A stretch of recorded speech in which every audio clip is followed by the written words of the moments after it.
Hello students, welcome to my channel. Good morning, good afternoon, good evening, जब भी आप इस वीडियो को देख रहे हैं। देखिए, आज के इस वीडियो के अंदर हम बात करेंगे काफ़ी इंटरेस्टिंग टॉपिक, मैग्नेटिक फील्ड का अगला टॉपिक है ये, ठीक है ना। इसके पहले मैंने बायो-सैवर्ट लॉ एंड उससे रिलेटेड उसके जो एप्लीकेशन है उसके बारे में स्टडी आपको करवाई थी। आज का जो टॉपिक है वो फंटास्टिक टॉपिक है, एम्पियर्स लॉ। इसे हम एम्पियर सर्किटल लॉ भी बोलते हैं। क्या बोलते हैं इसे? ACL। This is ampere circuital law, ठीक है ना। कुछ डेरिवेशंस अगर हमें बायो-सैवर्ट लॉ से नहीं आए तो इसकी हेल्प से हम उन डेरिवेशंस को कर सकते हैं, ठीक है ना। जैसे कई बार कोई डेरिवेशन अगर डिफिकल्ट पड़ता है बायो-सैवर्ट लॉ, तो हम इसकी हेल्प से उस डेरिवेशन को डिराइव कर सकते हैं। तो एम्पियर सर्किटल लॉ, जैसे आपने इलेक्ट्रोस्टैटिक के अंदर हमने एक लॉ पढ़ा था, गॉस लॉ, वो लगा था हमारे पास क्लोज लूप के लिए, वैसे ही एम्पियर सर्किटल लॉ भी होता है, ठीक है ना। वहां पर हमने चार्ज से रिगार्डिंग बात करी थी, यहाँ हम करंट के रिगार्डिंग बात करेंगे। तो एम्पियर सर्किटल लॉ के बारे में बात करते हैं। क्या चीज़ है ये? The line integral of magnetic field over the close path. कैसा पाथ? Close path. ये लिखा है line integral over the close path is equal to mu naught times of the net current crossing the area. मतलब किसी भी अगर कोई क्रॉस सेक्शन एरिया मान लिया मैंने, क्लोज लूप बना दिया ऐसे, इस लूप का जो टोटल मैग्नेटिक फील्ड है उसका लाइन इंटीग्रल, ठीक है ना। और इस एरिया से जितना भी मैग्नेटिक फील्ड पास हो रहा उसका म्यू नॉट टाइम्स ऑफ आई होता है। मतलब जितना भी area crossing the current crossing the area enclose by that path, मतलब यहाँ पर जितना भी मैग्नेटिक फील्ड होगा उसका लाइन इंटीग्रल जो होता है वो mu naught times of I enclose के बराबर होता है। कहने का मतलब क्या है कि इस लूप के अंदर जितना भी करंट प्रेजेंट है, जैसे मान लीजिए मैंने कोई करंट ऐसा मान लिया, cross I1 cross I2 dot I3, इस टोटल जितना भी इस लूप के अंदर करंट प्रेजेंट है उसका कितना टाइम्स होता है? म्यू नॉट टाइम्स होता है। Got my point? एक बार फिर से रिपीट करता हूं कि मैग्नेटिक फील्ड का लाइन इंटीग्रल, यहाँ लिखा है हमने magnetic field over the close path, पूरे क्लोज पाथ का जो मैग्नेटिक फील्ड होता है उसका लाइन इंटीग्रल होता है वो म्यू नॉट टाइम्स ऑफ आई होता है। आई के साइड में मैंने नीचे लिखा एनक्लोज्ड। कहने का मतलब क्या बेटा कि इस सरफेस के अंदर टोटल करंट होना चाहिए, इस सरफेस के क्लोज सरफेस के अंदर जो करंट होगा उसका म्यू नॉट टाइम्स होता है magnetic field of line integral, ठीक है। तो ये इसका बेसिक कॉन्सेप्ट हो गया। इसको कैसे स्टेटमेंट के फॉर्म लिख सकते हैं हम? क्लोज लूप, इसको बोलते हैं क्लोज इंटीग्रल, ठीक है ना। B dot DL equal to mu not I. Got my point? तो ये एम्पियर का स्टेटमेंट हो गया, ये उसका मैथमेटिकल पार्ट हो गया, ठीक है। चलिए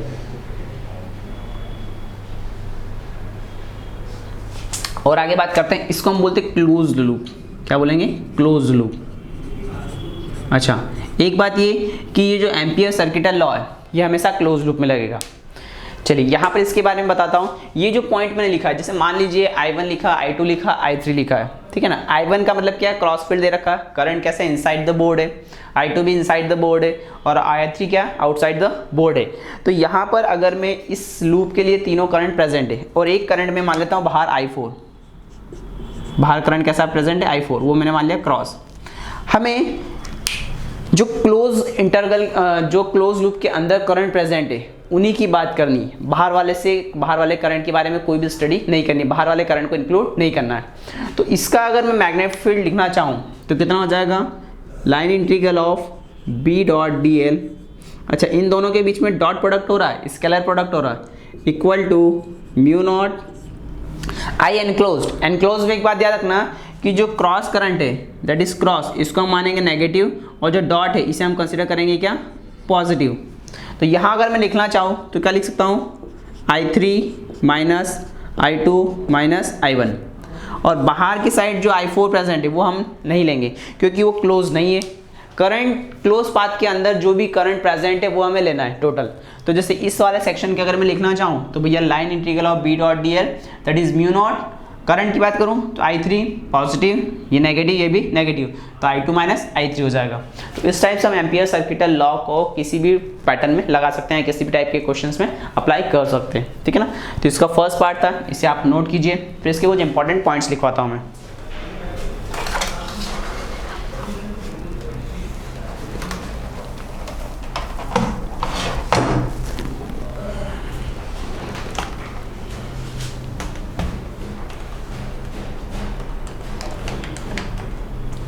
चलिए इसके बाद हम बात करते हैं इसके कुछ इंपॉर्टेंट पॉइंट्स जो आपको याद रखना है।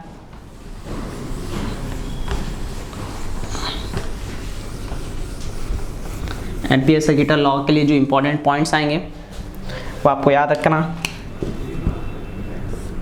Line integral of B dot D L, there will be mu not I enclosed. किसी भी क्लोज पाथ के अंदर जितना भी करंट प्रेजेंट है ये उसका स्टेटमेंट हो गया। पहला नोट क्या आ जाएगा हमारे पास, current into the plane of the paper is negative. Current into the plane of paper is negative. अगर पेपर के इनसाइड अगर करंट है तो क्या कंसीडर करेंगे, नेगेटिव। उसको कैसे पहचानेंगे, यहाँ पर मैं लिख देता हूँ नीचे इसके लिए। क्रॉस फील्ड अगर आपकी बन रही है, क्रॉस का मतलब इनसाइड द बोर्ड होगा। जैसे इसके पहले मैंने एक डायग्राम बनाया था, उसके अंदर आपको लिया था ये वाला, ये I1 करंट लिया था। I1 मतलब करंट क्या आएगा, नेगेटिव कंसीडर करेंगे, ठीक है ना। सेकेंड पॉइंट लिखूँ मैं, current out of the plane, current out of the plane of paper is positive. मतलब प्लेन के अगर बाहर आ रहा है करंट तो क्या मिलेंगे, पॉजिटिव। इसको आप बोल सकते हैं डॉट। अगर डॉट वाली फील्ड आपकी बन है तो उसको क्या कंसीडर करेंगे, पॉजिटिव। करंट अगर बाहर की तरफ आ रहा है तो क्या कंसीडर करेंगे, पॉजिटिव करेंगे। तो ये दो पॉइंट्स हमें याद रखना है। सर्कुलेशन, अगर काउंटर क्लॉकवाइज आप जा रहे हैं तो काउंटर क्लॉकवाइज आ रहे हैं तो नेगेटिव, काउंटर एंटी क्लॉकवाइज आ रहे हैं तो क्या मानेंगे, पॉजिटिव मानेंगे, ठीक है ना। थर्ड पॉइंट लिख लीजिए, सर्कुलेशन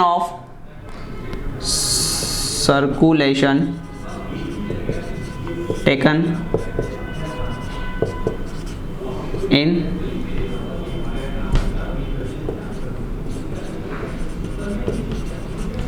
काउंटर क्लॉकवाइज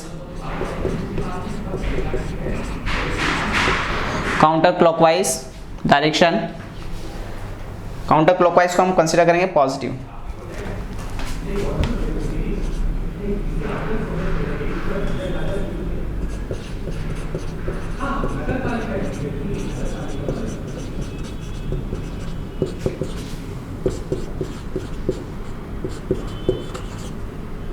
पॉजिटिव, ठीक है। फोर्थ हम लिखेंगे circulation of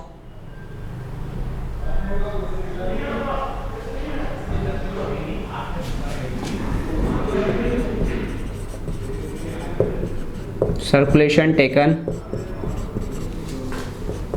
in clockwise direction is negative। ये चारों कंसिडरेशन आपको याद रखना। देखिए चारों का मतलब मैं आपको समझाता हूँ क्या चीज़ है।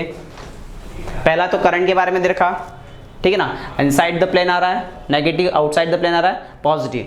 काउंटर क्लॉकवाइज का मतलब अगर ACW चल रहे हैं, एंटी क्लॉकवाइज चल रहे हैं तो उसे हमें क्या कंसीडर करना है, पॉजिटिव। अगर आप क्लॉकवाइज चल रहे हैं, क्लॉकवाइज को बोलते हैं हम, डायरेक्ट लिखा हमने क्लॉकवाइज। काउंटर क्लॉकवाइज का मतलब होता है एंटी क्लॉकवाइज डायरेक्शन। तो एंटी क्लॉकवाइज जा रहे हैं तो आपको मानना है पॉजिटिव, क्लॉकवाइज जा रहे हैं तो क्या कंसीडर करना है, नेगेटिव, ठीक है ना। तो ये चारों पॉइंट्स आप याद रखिएगा। चलिए इसके बिहाफ अब आगे हम देखेंगे कि इसके एप्लीकेशंस हम कैसे अप्लाई करेंगे या इसके ऊपर क्वेश्चंस कैसे हम सॉल्व कर सकते हैं। Got my point. चलिए जी आगे बात करते हैं इसके ऊपर। स्टूडेंट्स यहाँ पर एम्पियर सर्किट लॉ जो है इसका सबसे पहला डेरिवेशन मैं आपको करवाऊंगा। Magnetic field due to infinite length wire, magnetic field due to infinite length wire. उसके पहले हम कुछ क्वेश्चंस देख लेते हैं इसमें। और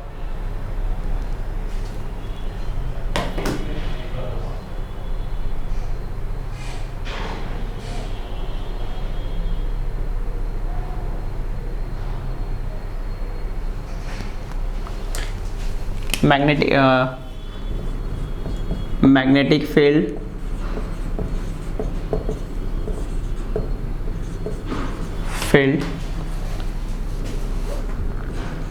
of a long straight straight current carrying conductor.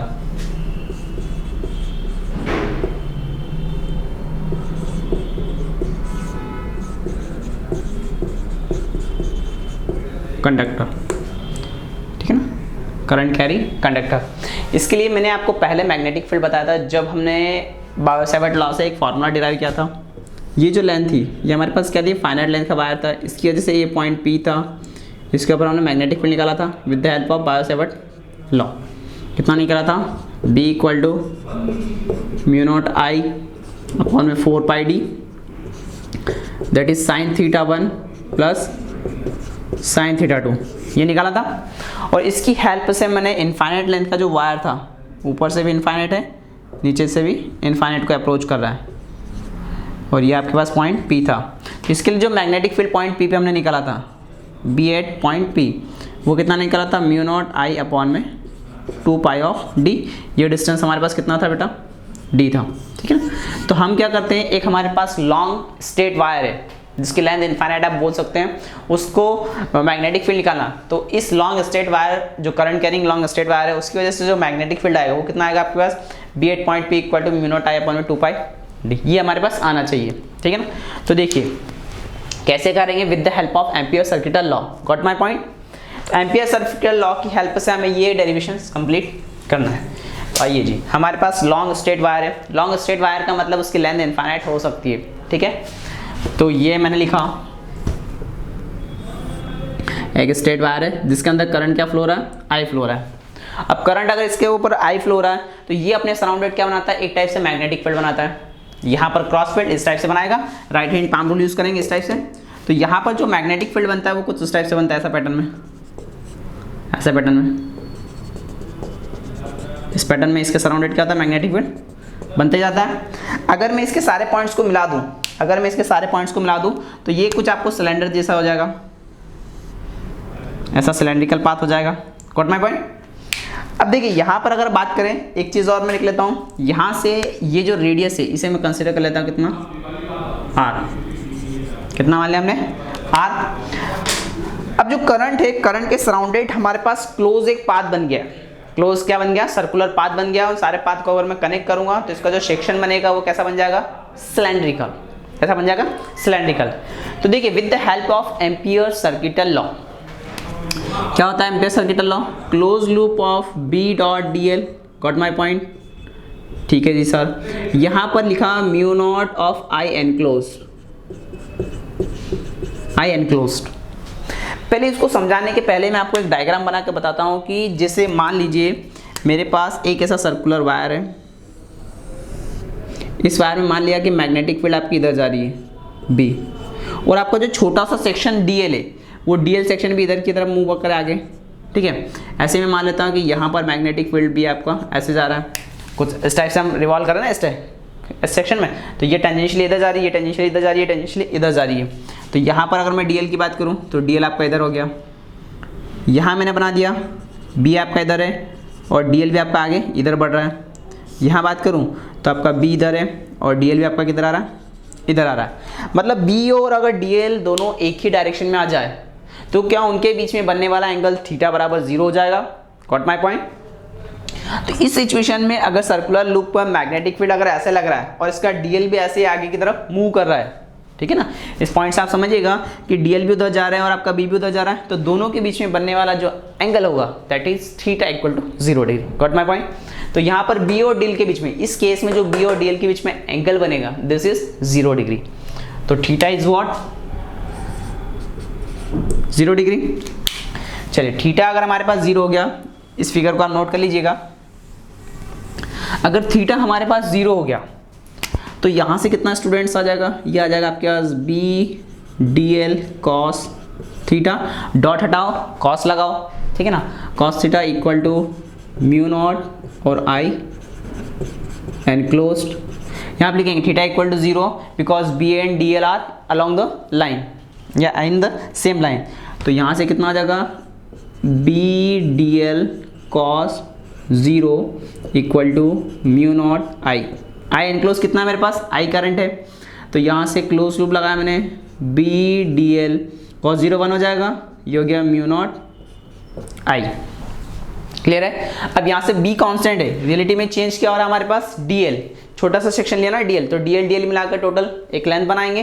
तो यहाँ b मैंने बाहर निकाल लिया, close loop of dl equal to mu naught of I. Got my point. अच्छा, ये जो लूप बना रखा है इसको हम एम्पियर लूप बोलेंगे। सराउंडेड जो लूप बना रखा है क्या कहलाएगा, एम्पियर लूप। जैसे गॉस लॉ में आपने पढ़ा था कि गॉस में अगर कोई चार्ज प्रेजेंट है तो अपने सराउंडेड क्या बनाता था, गॉसियन सरफेस बनाता। जैसे इलेक्ट्रोस्टैटिक में बात करूँ तो यहाँ पर अगर कोई क्यू चार्ज प्रेजेंट था तो ये अपने सराउंडेड इस टाइप से एक सरफेस बनाता था, जिसको हम क्या बोलते थे, गॉसियन सरफेस बोलते थे। क्या बोलते थे, गॉसियन सरफेस। ऐसे ही अगर यहाँ पर करंट प्रेजेंट है, मान लीजिए करंट ऐसा है और इसके सराउंडेड ऐसी एक सरफेस बन रही है, तो इसको हम बोलेंगे एम्पेरियन सरफेस, एम्पेरियन सरफेस, या इसको गॉसियन लूप भी बोल सकते हैं या फिर इसको एम्पेरियन लूप भी बोल सकते हैं। तो यहाँ पर करंट के सराउंडेड जो लूप बनता है that is known as Amperian surface, ठीक है ना, या एम्पेयर लूप बोल सकते हो आप। तो यहाँ पर b डॉट डी एल हो गया। अब dl की बात करूँ तो पूरे dl का जो टोटल लेंथ आएगा, क्लोज लूप है भाई, एक पॉइंट से स्टार्ट होगा दूसरे पॉइंट तक, तो वो टोटल लेंथ कितनी आ जाएगी, 2 पाई आर। और रेडियस कितना दे रखा हमारे पास, कैपिटल आर, ठीक है ना। तो कैपिटल आर अगर मान लिया मैंने इसको, तो ये कितना हो जाएगा, b into 2 pi of capital R, there will be v mu not I, 2 pi R को अपॉन में डाल दीजिए, तो b इक्वल टू कितना हो जाएगा, म्यू नॉट आई अपॉन में 2 पाई आर। ये हमारे पास इस करंट कैरिंग वायर की हेल्प से क्या आ जाएगा, म्यू नॉट आई अपॉन में 2 पाई आर। इनफाइनाइट लेंथ का वायर आएगा तो। अच्छा, फाइनाइट लेंथ का था तो आप सोचोगे सर फाइनाइट लेंथ के वायर में भी क्या मैं साइन थीटा कॉस थीटा ला सकता हूँ, तो एक्चुअली में वो जो वायर है वो कहीं ना कहीं जाकर इनफाइनाइट हो जाता है, इनफाइनाइट लेंथ का हो जाता है। पूरे सर्किट की बात करते हैं हम, ठीक है ना। तो इसकी हेल्प से मैं ये वाला फॉर्मूला डिराइव नहीं कर सकता, b equal to mu not I upon में कितना था हमारे पास, sine theta 1 plus sine theta 2 upon में 4 पाई डी। ये फार्मूला हम डिराइव नहीं कर सकते, ठीक है। अच्छा, एक बात ध्यान रखना, ये फार्मूला डिराइव नहीं हो सकता क्योंकि यहाँ पर हमने फाइनाइट लेंथ मानी थी। जो फाइनाइट लेंथ का वायर था वो कहीं ना कहीं पूरे क्लोज सर्किट में जाता, तो उसकी लेंथ फिर क्या होती है, रियलिटी में इनफाइनाइट हो जाती है। तो उसकी हेल्प से हमारे पास मैग्नेटिक फील्ड क्या आ जाता है, ये आ जाता है। तो अगर आपके पास लॉन्ग करंट कैरिंग वायर के बारे में पूछा जाए, उसका मैग्नेटिक फील्ड निकालिए किसी डिस्टेंस r पर, तो आप इस टाइप से एम्पियर सर्किटल लॉ लगाकर भी निकाल सकते हैं। इसको करने का बायो सेवर्ट वाला भी हमने एप्लीकेशन बताया, ये एम्पियर सर्किटल लॉसेस का एप्लीकेशन हो गया पहला, ठीक है, इसे नोट कीजिए, ठीक है। चलिए, इसके बाद हम बात करते हैं सेकेंड।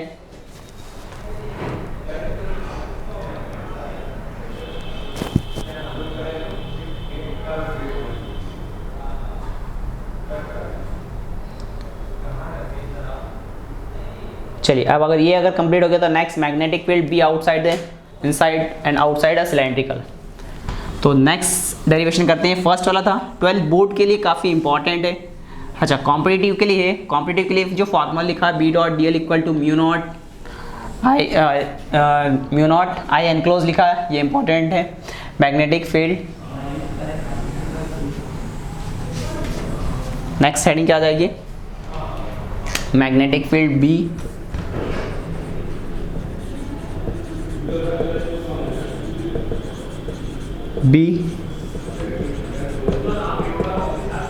आउटसाइड एंड इनसाइड और सिलेंड्रिकल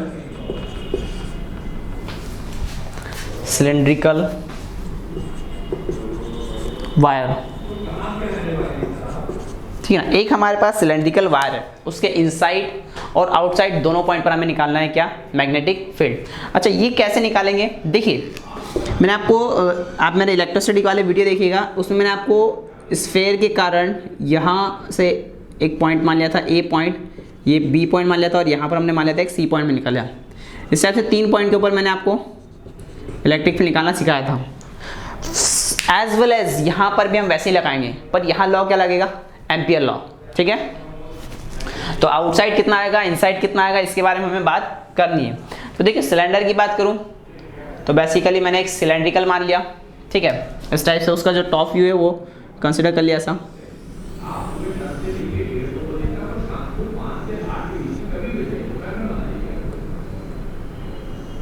ठीक है, ये हमारे पास सिलेंड्रिकल एक व्यू हो गया। उसका इनसाइड यहाँ से लेके ये पॉइंट O है, यहाँ से लेके यहाँ तक का जो रेडियस है बेटा वो कितना है, कैपिटल R। आपने इनसाइड एक पॉइंट मान लिया, ये पॉइंट A मान लिया इनसाइड, जिसकी रेडियस मैंने मान ली पॉइंट A मान लिया, इसकी जो रेडियस है ये मैंने सपोज कर ली कितनी, स्मॉल r। तो इसके सराउंडेड जो एम्पियर सर्किट बने सरफेस बनेगी वो कुछ ऐसी बनेगी। Got my point. अच्छा, करंट की बात करूँ यहाँ पर, तो दूसरी बात आउटर सरफेस में अगर मैं बात करूँ तो आउटर सरफेस में आपका ऐसा कुछ सेक्शन बनेगा, ठीक है। यहाँ पर बात करें मैग्नेट करंट के बारे में, तो करंट के डायरेक्शन हम सपोज कर लेते हैं क्या, क्लॉकवाइज सपोज कर लीजिए, सॉरी एंटी क्लॉकवाइज। इस टाइप से करंट आपका फ्लो कर रहा है, ये आई, ठीक है ना। तो एक तो क्या होता है, करंट अगर आई फ्लो कर रहा है तो इनसाइड भी उसमें कुछ अमाउंट ऑफ करंट है, और उसके सराउंडेड भी क्या होता है, एक एम्पियर लूप बना रहा है। अपने सराउंडेड क्या बना रहा हो, आउटसाइड वाले सेक्शन में भी क्या बना रहा है, कुछ इस तरह से एम्पियर लूप बना रहा है, और एक लूप उसका क्या बन रहा है, अंदर की तरफ बन रहा है। तो हमें इसके इनसाइड द पॉइंट निकालना है। जब आपकी स्मॉल r कैपिटल R से छोटी हो, दो कंडीशन आपको निकालना है। पहली कंडीशन आपके पास आ जाएगी इनसाइड, फर्स्ट क्या आ जाएगी, इनसाइड। इनसाइड का मतलब capital R is greater than of small r। Second हमें निकालना आउटसाइड। आउटसाइड का मतलब क्या है कि ये जो स्मॉल है, इस स्मॉल r को बढ़ाकर मैं क्या ले लूँ, कैपिटल R से बड़ा ले लूँ, मतलब small r is greater than of capital R ले लूँ। ये दो कंडीशन में निकाला। तीसरी आप इसकी सरफेस पे भी निकाल सकते हैं, तो सरफेस पे निकालेंगे तो एम्पियर सरफेस पे करंट आई जा रहा है, वो निकल जाएगा। तो देखिए सिलेंड्रिकल की हेल्प से पॉइंट A के ऊपर हमें निकालना है मैग्नेटिक फील्ड। तो कैसे हम बायो-सेवर्ट लॉ अप्लाई करेंगे, इसका बेसिक प्रिंसिपल आपको मैं बताता हूँ। देखिए हमारे पास फॉर्मूला क्या है, पहला जो पॉइंट है मैं बात करूँगा इनसाइड, ठीक है ना। तो यहाँ से by Ampere law, Ampere circuital law, ठीक है ना, close loop of B dot DL there will be mu naught of I inside. अगर बात करूँ तो करंट कितना जा रहा है, आई डैश, क्योंकि यहाँ पर जो करंट आ रहा है वो कितना आ रहा है, आई डैश आ रहा है, ठीक है। अब देखिए एक चीज़ मैं आपको समझाता हूँ, जैसे हम करंट की डेंसिटी निकालते हैं, करंट होता है तो करंट की डेंसिटी, वैसे चार्ज होता है तो चार्ज की डेंसिटी। तो मान लीजिए सिलेंडर है, सिलेंडर के अंदर वाले हिस्से की बात करूँ तो जो डेंसिटी इसका आउटर हिस्से की है उसी वही डेंसिटी इसकी होगी। जैसे मान लीजिए मार्कर है, इस मार्कर का छोटा सा टुकड़ा मैं पार्ट हटा देता हूँ, तो इसकी जो डेंसिटी उस छोटे से स्मॉल पार्ट की डेंसिटी वही होगी। इसके इस वाले हिस्से को मैंने अलग कर दिया, ये पूरे मार्कर की अगर मैं बात करूँ तो डेंसिटी सेम है, ठीक है। तो यहाँ से ये इसकी डेंसिटी भी वही है जो इस मार्कर की इस वाले हिस्से की डेंसिटी है। तो यहाँ पर मुझे क्या करना है, पहले पॉइंट ए के ऊपर कितना करंट आ रहा है वो मुझे कैलकुलेट करना पड़ेगा। What my point. अगर आपको इनसाइड पूछा जाए तो भाई इनसाइड इतने हिस्से के ऊपर करंट की वैल्यू कुछ और होगी, है ना। आउटर हिस्से पे यहाँ पर आपका करंट आई जा रहा है, लेकिन इतने हिस्से पर करंट की वैल्यू कुछ और डिस्ट्रीब्यूशन होगा, ठीक है। तो देखिए यहाँ पर जो हम करंट का निकालेंगे, तो करंट के मतलब क्या कि इस वाले हिस्से की डेंसिटी और इस वाले हिस्से की जो डेंसिटी होगी वो क्या होगी, सेम होगी। तो बाय डेंसिटी यहाँ पर अगर मैं बात करूँ तो करंट, ये वाला मार्कर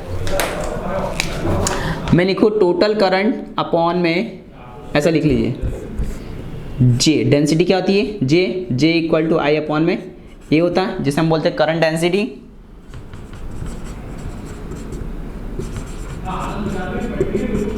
करंट डेंसिटी। तो यहां पर अगर बात करूं तो आउटर हिस्से की, ठीक है ना, तो J outer equal to J inner. Surface की बोल सकता हूं मैं, इसको जे सरफेस बोल सकता हूं, और जे इनर पार्ट इसको जे लिख लीजिए सरफेस। तो जे सरफेस की अगर मैं बात करूं यहाँ पर तो दोनों चीज़ आपके पास सेम आ जाएगी, मतलब वहाँ पर कितना आ जाएगा टोटल करंट आई अपॉन में total area A. Inner part की बात करूँ तो करंट आ गया आई डैश और उसका एरिया भी कितना हो जाएगा ए डैश। भाई इतना एरिया इसका इनक्लोज है तो ये हमारे पास आएगा। करंट कितना फ्लो रहा है, आई करंट फ्लो रहा है। इस पूरे वाले बड़े लूप का जो एरिया है वो कितना आ जाएगा आपके पास, pi capital R square, circular section है ये। यहाँ पर बात करूँ तो करंट कितना आ रहा है आई डैश, इसका एरिया कितना आ जाएगा पाई स्मॉल आर का स्क्वायर। Got my point. तो यहाँ से पाई आप कैंसिल आउट कर दीजिए, तो जो आई डैश आएगा बेटा, आई डैश कितना आ जाएगा आई इंटू स्मॉल आर का square divide by capital R का स्क्वायर। इतना करंट हमारे पास, ये जो छोटा सा लूप बना रखा है ये, इसके ऊपर कितना आएगा, इतना करंट हमारे पास आएगा। तो I dash equal to I R square upon में कैपिटल आर का स्क्वायर। अब हमने आई डैश की वैल्यू निकाल ली, तो मैं ये फार्मूला अप्लाई करके मैग्नेटिक फील्ड निकालूंगा। तो कितना आ जाएगा यहाँ से मेरे पास, B dot D L close loop equal to mu not I dash की वैल्यू है, यहाँ से बी आप बाहर निकाल लीजिए, close loop of D L mu not I dash कितना आ जाएगा, आई स्मॉल आर का स्क्वायर अपॉन में कैपिटल आर का स्क्वायर। Got my point. अच्छा बी, ये जो डीएल आता है, ये जो क्लोज पाथ की लेंथ आती है, वो लेंथ हमारे पास उतनी लेना है जहाँ पर हमारे पास क्या बना है, पूरा एम्पियर लूप बना हुआ है। तो यहाँ एम्पियर लूप की अगर मैं बात करूँ तो इतना सेक्शन में बना है, जिसकी रेडियस क्या हमारे पास आर है, जिसकी रेडियस क्या है हमारे पास, क्या है रेडियस उसकी आर है। तो हमें जो डीएल लेंथ लेना है, क्लोज लूप ऑफ डीएल, वो इतने वाले हिस्से के लिए लेना है। तो b इंटू कितना हो जाएगा, 2 pi small R, b into 2 pi small R, sorry for this. तो यहाँ से कितना हो जाएगा, b into 2 pi R equal to mu not I R का स्क्वायर अपॉन में कैपिटल आर का स्क्वायर। तो r से r आपका कट गया, बाकी टर्म्स को नीचे ले आइए। तो जो मैग्नेटिक फील्ड आएगा b इनसाइड, वो कितना हो जाएगा बेटा, mu not I R upon में 2 पाई कैपिटल आर का स्क्वायर। ये हमारे पास कहाँ आ गया, इनसाइड आ गया, inside the magnetic field mu naught I R upon में 2 पाई आर का स्क्वायर। पोज कीजिए और इसे नोट कीजिए,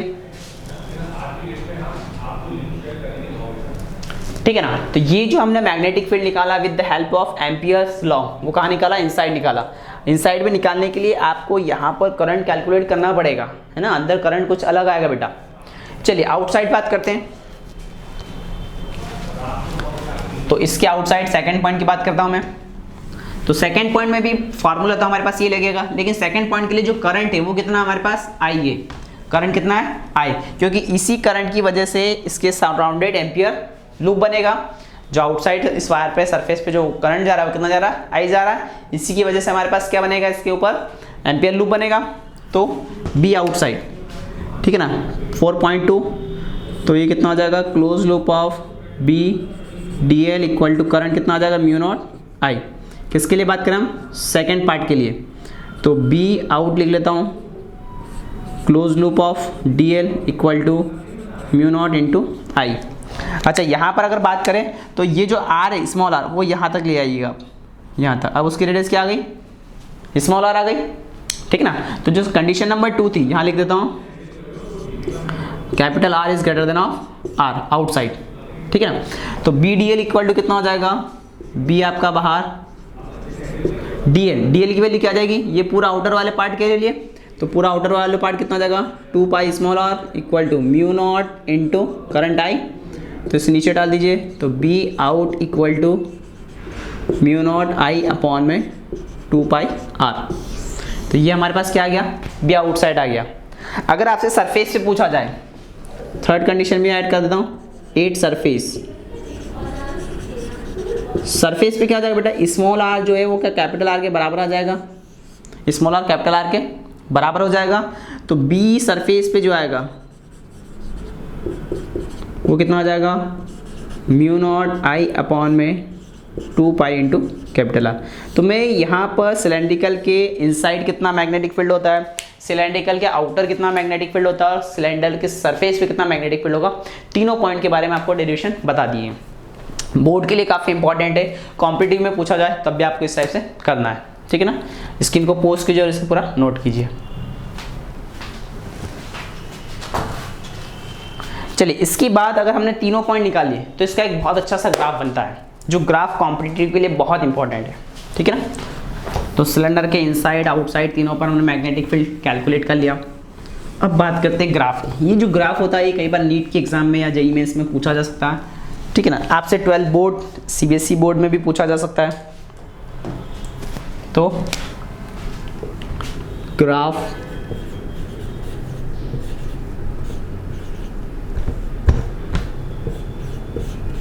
between B and small R, क्योंकि स्मॉल आर को हम चेंज करते आ रहे हैं।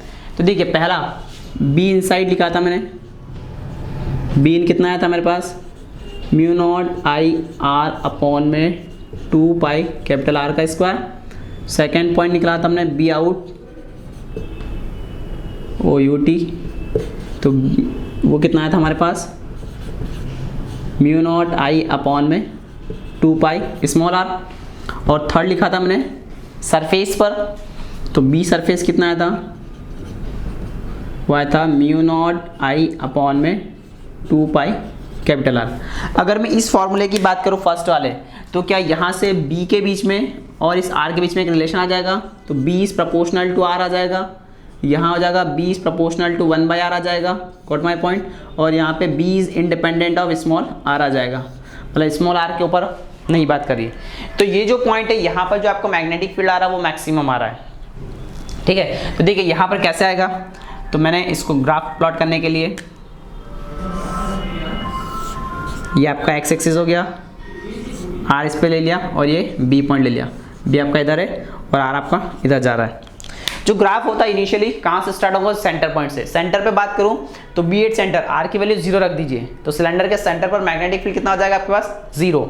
तो सेंटर पर मैग्नेटिक फील्ड कितना हो गया, 0। अब जैसे जैसे आर बढ़ता जाएगा तो बी क्या होता जाएगा, बढ़ते जाएगा, कहाँ तक, सरफेस तक। तो यहाँ से लेके यहाँ तक ग्राफ स्टेट कॉन्स्टेंटली इंक्रीज होगा।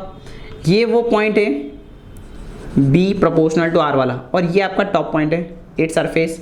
ये जो पॉइंट है क्या है, small r equal to capital R। तो ये आपका क्या हो गया, सरफेस वाला पॉइंट हो गया। अब इसकी बात देखिए, आउटसाइड की बात करूँ तो B और स्मॉल r में रिलेशन कैसा है, इन्वर्सली प्रोपोर्शनल का। और इसमें इन्वर्सली प्रोपोर्शनल का ग्राफ कैसा बनता है, पैराबोलिक, रेक्टेंगुलर, हाइपरबोला, ऐसा। तो ये आपका पैराबोलिक ग्राफ बन जाएगा ऐसा। तो रिलेटिव में B और R के बीच में जो ग्राफ बनेगा कुछ ऐसा बनेगा, यहाँ से यहाँ तक कांस्टेंट और यहाँ पर ऐसा बन जाएगा। तो ग्राफ पूछा जाए तो आपको इस टाइप से इसका ग्राफ बनाना पड़ेगा, ठीक है ना। तो ग्राफिकल क्वेश्चन आपसे यहाँ से अच्छे से बन सकता है, गॉट माय पॉइंट। इसे आप नोट कीजिए ग्राफिकल वाले को।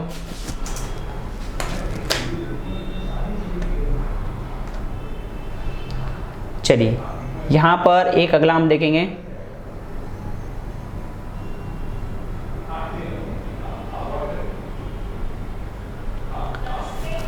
एक सोलेनॉइड वाला डेरिवेशन, काफी काम का है। नेक्स्ट डेरिवेशन की बात करते हैं।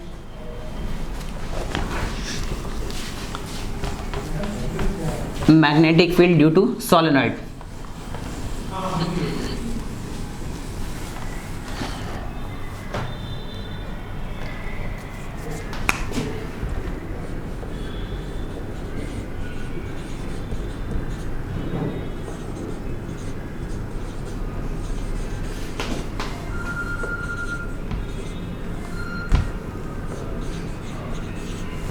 Due to long solenoid.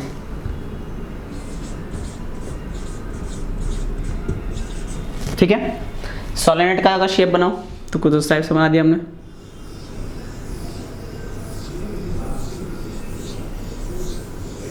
ऐसा सेक्शन बना दिया, ठीक है ना। इसके अंदर आप एक मान लीजिए ऐसा सिलेंडर ले लिया, सिलेंडर के ऊपर आपने वायर कर दिया, ऐसे लपेट दिया, तो क्या बन जाएगा आपके पास, सोलेनॉइड बन जाएगा।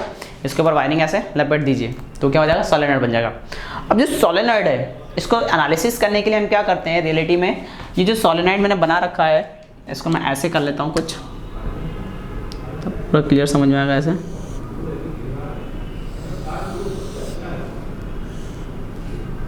यहाँ था, ठीक है ना, ताकि करंट यहाँ से ऐसे जाके ऐसे बाहर निकल रहा है, ठीक है, इस टाइप से। अगर इस सोलेनॉइड को मैं बीच में से कट कर दूं, क्या कर दूं, कट कर दूं, तो देखिए अगर मैं बात करूं यहाँ पर करंट मेरा कैसा हो रहा है, यहाँ पर आप देखेंगे तो करंट ऐसे जा रहा है अंदर की तरफ, ये वायर मैंने ऐसे लपेटे हुए ऐसे, ठीक है ना, कैसे, ये सोलेनॉइड है, इसके ऊपर वायरिंग मैंने कैसे कर रखी है, ये वायरिंग ऐसे कर रखी है ऐसे, तो करंट मेरा ऐसे जा रहा है, करंट ऐसे रहा, कांस्टेंट मैग्नेटिक फील्ड इधर आ जाएगा, ठीक है। अगर वायर को मैं ऐसे लपेट दूंगा तो कांस्टेंट मैग्नेटिक फील्ड मेरा इधर आ जाएगा, ठीक है। दोनों पॉइंट मैं आपको समझाता हूँ। ये एक लूप है, ठीक है, इस लूप में अगर मैं बात करूं तो ये करंट मेरा ऐसे जा रहा, मान लीजिए ऐसा, तो इस वाले हिस्से में फिंगर्स इधर, करंट इधर, यहाँ करंट कहाँ जा रहा है, अंदर। अगर अंदर जा रहा तो यहाँ कैसी फील्ड बनेगी, ऊपर वाले हिस्से पे क्रॉस, और यहाँ से करंट क्या आ रहा है, बाहर आ रहा है, तो यहाँ कैसी बनेगी फील्ड, डॉट बनेगी। तो अगर मैं ये जो सोलेनॉइड है इसको बीच में से कट कर दूं, क्या कर दूं, कट कर दूं, तो इसका जो क्रॉस सेक्शन व्यू बनेगा,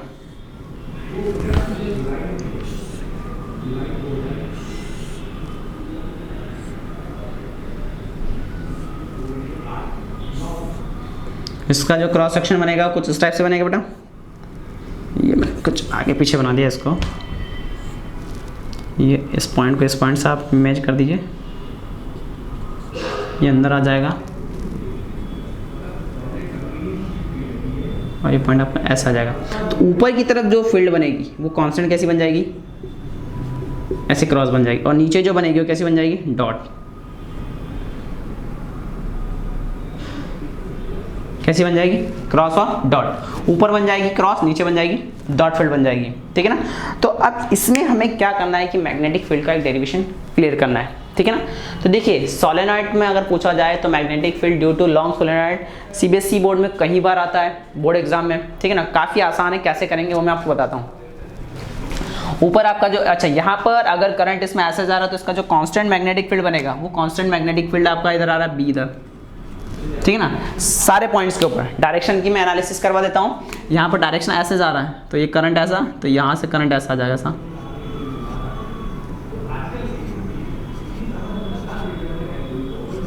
इस टाइप से, ठीक है ना। तो करंट की डायरेक्शन हमारे पास क्या होगी, करंट हमारा ऐसा जा रहा है पूरी तरह से, तो बी किधर आ जाएगा, इधर आ जाएगा, क्लियर है।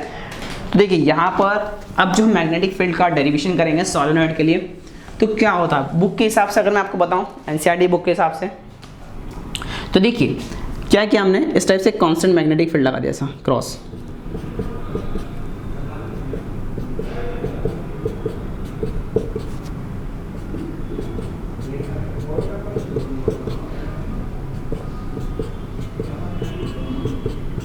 क्रॉस मैग्नेटिक फील्ड ले लिया था, ठीक है। इस मैग्नेटिक क्रॉस फील्ड के अंदर हमने एक लूप लिया, क्या लिया, एक लूप रेक्टेंगुलर ऐसे, या एक स्क्वायर लिया, ठीक है ना। इसको मैंने नाम दे दिया ए बी सी डी, ऐसे उसको इंसर्ट करा इसके अंदर, ठीक है। इस लूप की जो लेंथ है वो लेंथ क्या है बेटा, एल, ये भी एल है, ये भी क्या है, एल है,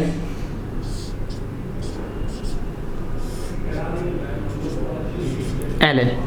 तो हमें मैग्नेटिक फील्ड इसके बारे में बताना है, मैग्नेटिक फील्ड के बारे में बताना है। तो देखिए यहाँ पर कैसे हम अप्लाई करेंगे वो बात देखते हैं। सबसे पहली बात एम्पियर सर्किटल लॉ, यहाँ कितना हो जाएगा, B dot D L there is mu not I enclosed.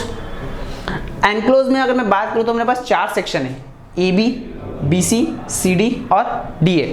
तो यहाँ टोटल मैग्नेटिक फील्ड कितना हो जाएगा बेटा, close loop of B dot D L, तो म्यू नॉट, मैं इसको इस टाइप से लिख लेता हूँ टोटली शॉर्ट करके, जो मैग्नेटिक फील्ड आएगा उसको हम ऐसे लिख लेते हैं, A B section close loop of B dot D L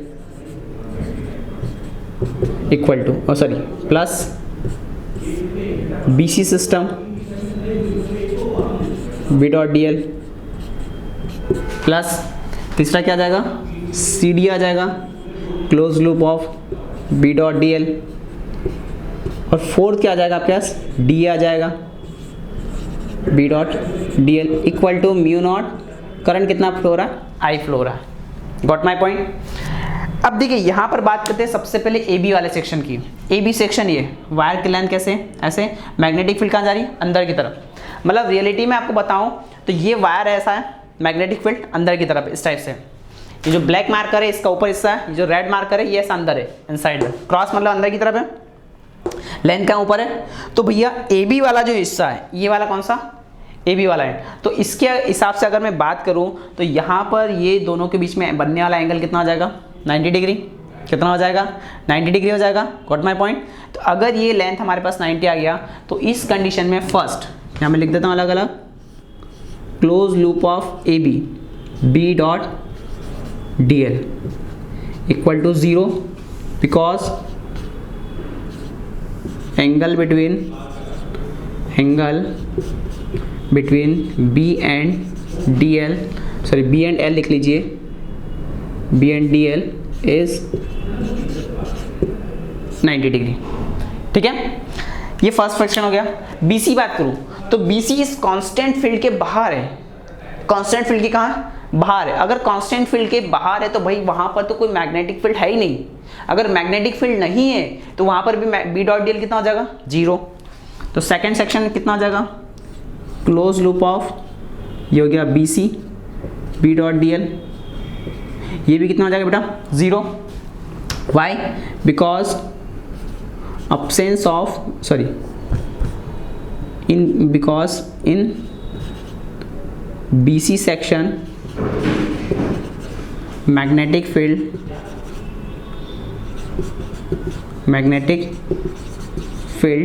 be absent। ठीक है ना, B क्या यहाँ पर absent है। अब बात करते हैं कौन से वाले, CD वाले सेक्शन में। तो CD वाले सेक्शन की अगर मैं बात करूं तो जो CD वाला सेक्शन है, CD वाले सेक्शन में क्या हो जाएगा बेटा कि यहाँ पर ये जो है ये वापस से AB वाला जैसे ही होगा, परपेंडिकुलर हो गया दोनों। अगर परपेंडिकुलर हो गया तो यहाँ से कितना हो जाएगा, B dot D L CD, तो B डॉट डी एल ये भी 0 हो जाएगा। मतलब angle theta equal to 90 degree between B and DL। Got my point. तो क्योंकि भाई B dot D L dot product हटाऊंगा तो क्या लगेगा, कॉस थीटा लगेगा। आपको समझ में नहीं आ रहा, मैं एक बार यहाँ से कंडीशन लिख लेता हूँ। ये जो लिखा ना ये वाला हिस्सा, इसको हम ऐसे लिख सकते हैं B D L cos theta.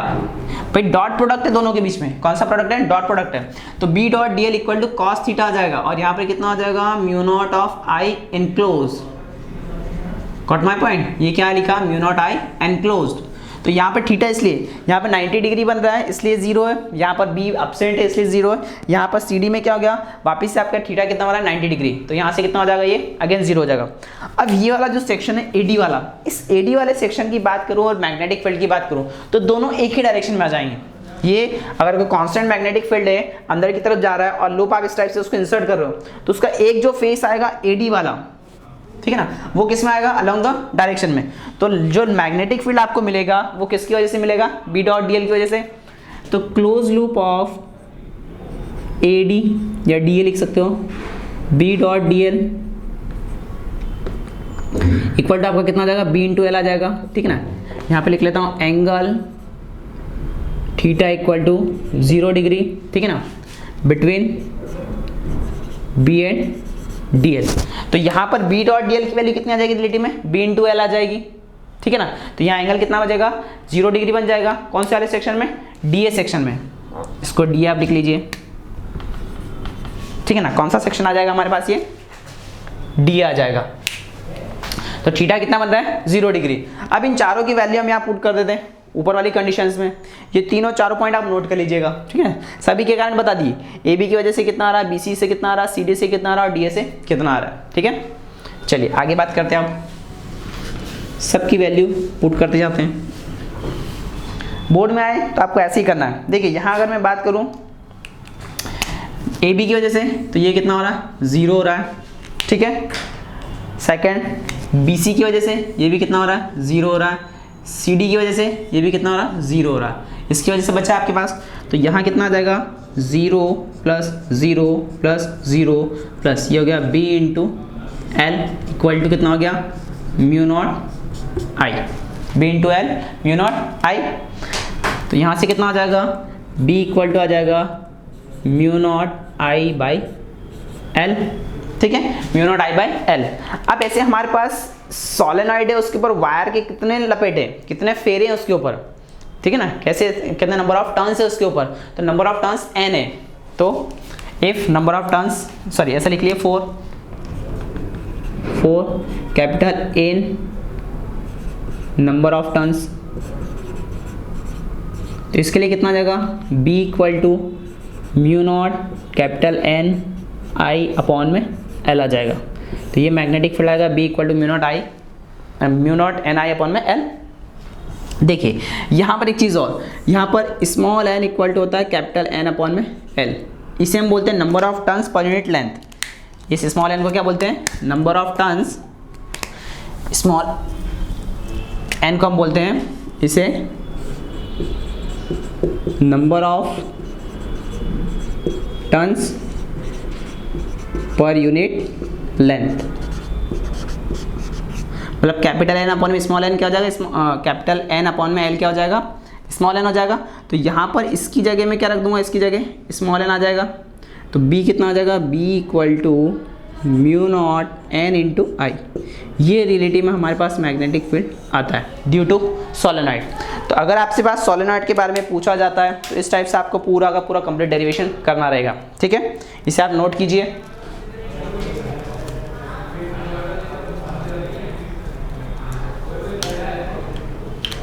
ठीक है, तो कंप्लीट मैग्नेटिक फील्ड आपसे पूछा जाए तो ये आपके पास आ जाएगा म्यू नॉट एन आई। काफ़ी इंपॉर्टेंट है, बोर्ड में कई बार पूछा जाता है, ठीक है ना।